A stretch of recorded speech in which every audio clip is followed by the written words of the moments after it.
Once again Vijayanagar empire आपका overview तो हो गया था।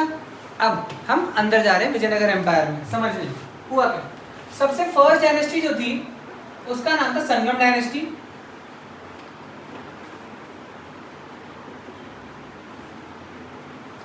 इसके फाउंडर आपको मैंने करा दिया हरिहरा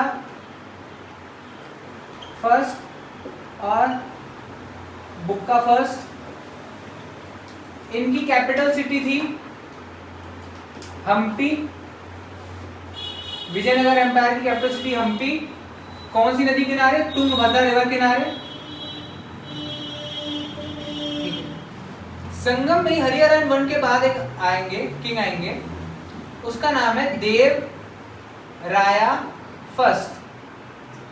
देव राया फर्स्ट। क्वेश्चन ये आ सकता है देव राया फर्स्ट कौन सी डायनेस्टी को बिलोंग करते थे? संगम डायनेस्टी को बिलोंग करते थे। एक पहला तो ये हुआ देव राय फर्स्ट, ये याद रखना, ये वन देव राय वन याद रखना। इससे देखो कैसे याद करोगे, ये अभी रिसेंट का आईएसपी का क्वेश्चन है, ध्यान से देखना, पीसीएस में भी आ रहा है। देव राय फर्स्ट, इनसे मिलने एक फॉरेन ट्रैवलर आया था,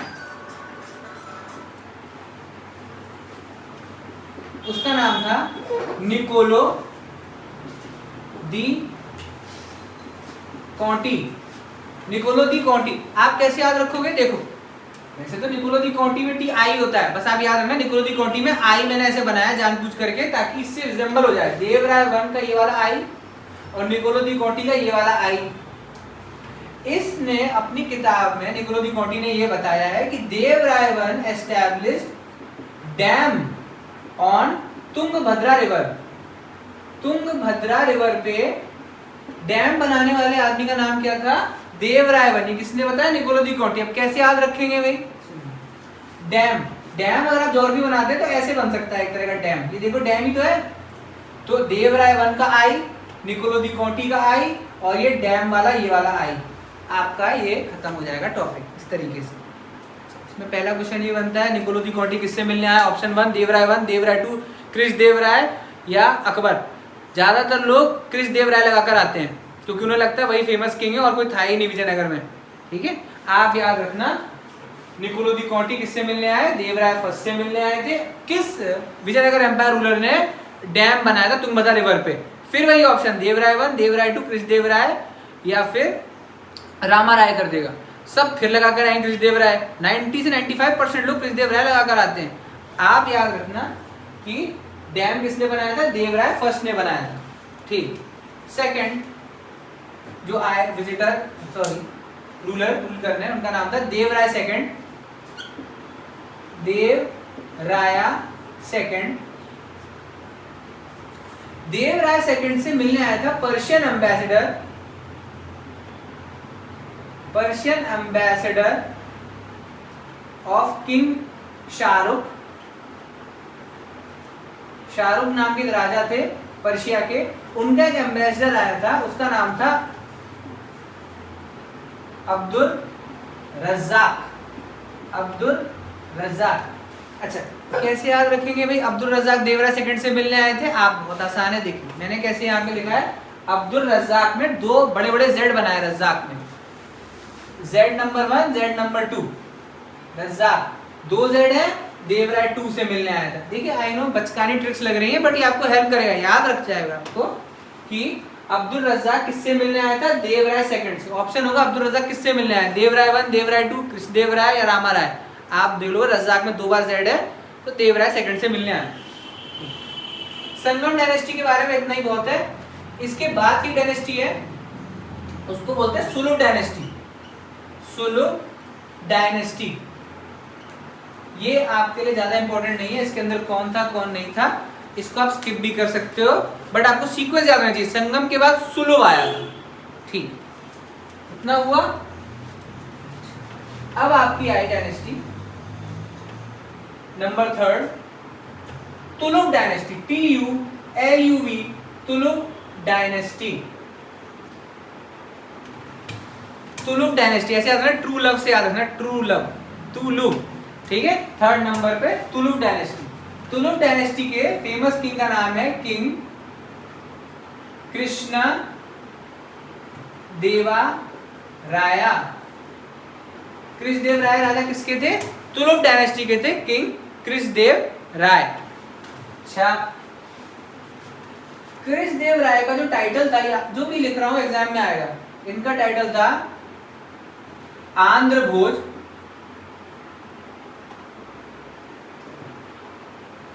इन्होंने 2 बुक्स लिखी थी, इंपॉर्टेंट है वो। एक लिखा था इन्होंने तेलुगु लैंग्वेज में और एक लिखा था संस्कृत का प्ले।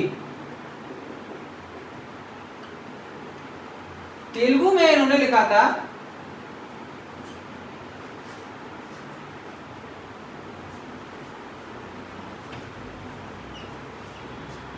संस्कृत प्ले है जंबावती कल्याणम। जंबावती कल्याणम, ये संस्कृत का प्ले है। संस्कृत कैसे आता है? संस्कृत में कल्याण हो, कल्याण हो बोलते हैं ना, कल्याण, संस्कृत कल्याण हो, तो कल्याण संस्कृत। तेलुगु में क्या है? देखो, आंध्र प्रदेश में कौन सी भाषा बोली? तेलुगु बोली जाती है। आंध्र भोज तेलुगु में लिखेंगे, ऑप्शन आएगा कि आंध्र भोज कृष्णदेव राय ने तेलुगु भाषा में लिखी थी अमुक्त मल्यदा। आपके एग्जाम में क्वेश्चन नहीं आएगा कृष्णदेव राय ने अमुक्त मल्यदा किस भाषा में लिखी? ऑप्शन होगा संस्कृत, तमिल, तेलुगु या मलयालम। कई लोग जो तमिल संगम लिटरेचर है उससे कंफ्यूज करके तमिल लगा देते हैं। कई लोगों को यह लगता है कि नहीं, ये तो बहुत बड़े भक्त थे भगवान के, तो संस्कृत में बोलते होंगे, कि बड़े राजा थे संस्कृत में बोलेंगे। नहीं, ऐसा नहीं है। इन्होंने तेलुगु में लिखी थी अमुक्त मल्यदा और संस्कृत में लिखी जम्बावती कल्याणम। कल्याण संस्कृत शब्द। ठीक, अच्छा, कृष्णदेव राय से मिलने फॉरेन ट्रैवलर आए थे।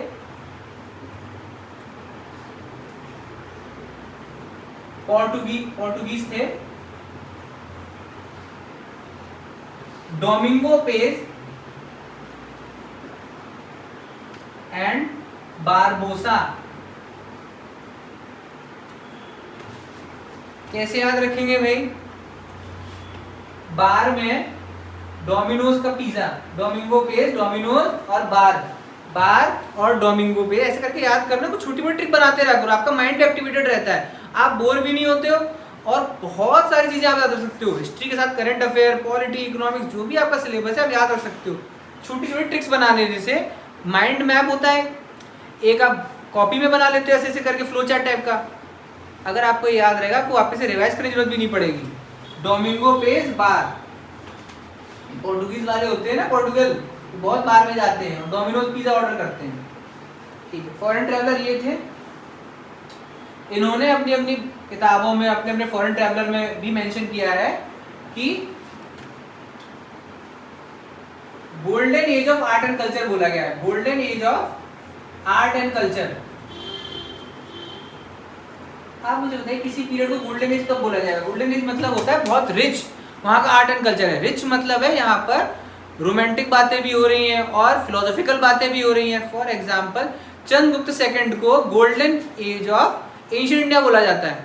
चंद्रगुप्त सेकंड में ऐसा क्या हुआ? कालिदास थे, उन्होंने कितनी सारी किताबें लिखी, मेघदूतम, अभिज्ञान शकुंतलम। गोल्डन एज हो गया, 9 रत्न थे उनके पास, चंद्रगुप्त सेकंड के पास। अब यहाँ पर है, यहाँ पर भी इनके पास क्या है? 9 रत्न तो नहीं है, इनके हैं अष्टदिग्गज। अष्टदिग्गज,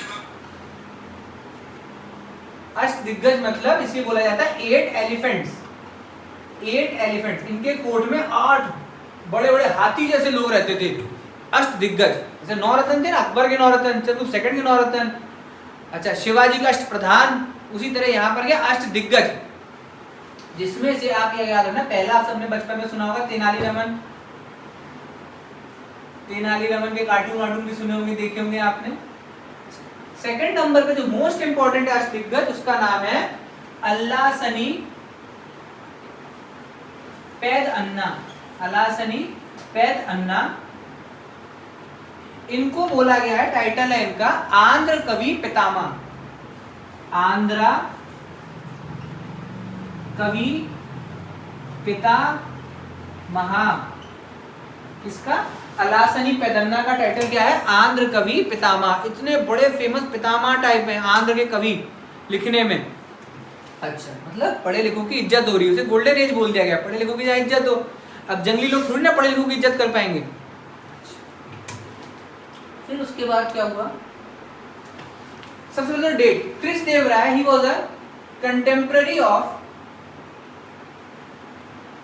बाबर। जब ऊपर नॉर्थ इंडिया में बाबर थे, तब नीचे कौन थे, कृष्णदेव राय। डेट आप याद रखना, एक ही डेट याद रखो, कंफ्यूज मत हो। 1526, ये 1526 डेट याद रखना। फर्स्ट बैटल ऑफ पानीपत की डेट है 1526, कृष्णदेव राय की डेट भी 1526, आप याद रखना, बहुत आसान हो जाता है। आप सोचिए कितना बड़ा एम्पायर था, कितना टाइम है कि पहला हरिहरन बुक का संगम डायनेस्टी बनाया था मोहम्मद बिन तुगलक है, सुल्तानेट 1336, और अब 200 साल बाद लगभग कृष्णदेव राय बैठे 1526 में। 1336, 1526, ये कितना टाइम गैप हो गया। अच्छा, इसके बाद आप पता करिए तुलुक डायनेस्टी, संगम, सुलुक, तुलुक। अब जब आपकी तुलुक डायनेस्टी एंड होगी, जब आपकी तुलुक डायनेस्टी एंड होगी, तब एक बैटल होगी। बैटल किसमें होगी, आप देखिए, मैंने आपको पहले बताया था कि यहां पर आपका था बहामनी एम्पायर,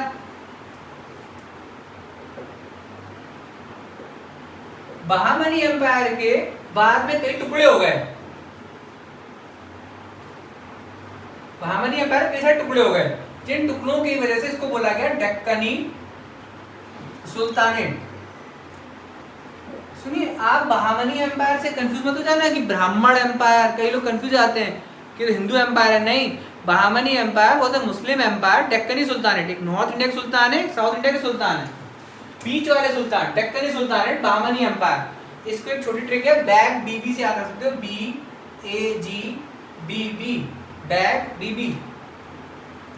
इसके नीचे था विजयनगर एम्पायर, अब बैग बीबी समझ लेते हैं। Bijapur number 1, second Ahmednagar, number 3 Golconda, number 4 Bidar, number 5 Berar. देख, जैसे 5 उंगलियां है ना, उसी तरीके से बीजापुर, अहमदनगर, गोलकुंडा, बीदर और बेरार, बैग बीबी, ये आपको याद करना ही पड़ेगा। अब इसके अंदर आपके लिए इंपॉर्टेंट क्या होता है, डेक्कनी सुल्तानेट में जो मैच द फॉलोइंग पीसेस का फेवरेट क्वेश्चन है, एसएससी का ही फेवरेट क्वेश्चन है। Bijapur was established bye Adil Shah dynasty. Adil Shah कहाँ थे, बीजापुर में। आदिल शाह कहाँ थे, बीजापुर में। आप बोलो, दिल में बीज डाला, दिल में बीज डाला, तो दिल मतलब आदिल और बीज डाला बीजापुर, बीजा, दिल का बीजा डाला, दिल बीजा, हो गया। अहमदनगर रहने दीजिए। गोलकुंडा, गोलकुंडा में आप founded by Qutub shahi dynasty. Golconda में कौन रूल करता था, कुतुब शाही डायनेस्टी। अब देखो, गोलकुंडा और कुतुब, ये देखो ये क्यू बनाया है, गोल जैसा लग रहा है, गोल जैसा कुतुब, क्यू, तो ये क्यू बन गया गोलकुंडा, गोल गोल सा क्यू, कुतुब शाही हो गया आपका कंप्लीट। ये दो भी आप याद रखोगे, आप एलिमिनेशन टेक्निक करके आराम से निकाल लोगे। Match the following, Adil, Bijapur, Golconda, Qutb Shahi. इन लोगों ने, बहामनी डेक्कन सुल्तानेट ने, जब विजयनगर का तुलुक डायनेस्टी एंड हो रहा था, तब इन लोगों ने अटैक कर दिया, इन लोगों ने अटैक कर दिया विजयनगर एम्पायर पे। अच्छा, कृष्णदेव राय तब रूलर नहीं थे, बट तुलुक डायनेस्टी चल रही थी, तो किसने अटैक किया, सुलो आप नोट कर लेना। बैग बी, BAGB, मैंने बताया डेक्कनी में 5 थे, बैग बीबी, एक बी हटा दो आप, उसने अटैक नहीं किया था, बाकी बैग बी ने अटैक किया था। बैग बी वर्सेस विजयनगर एम्पायर,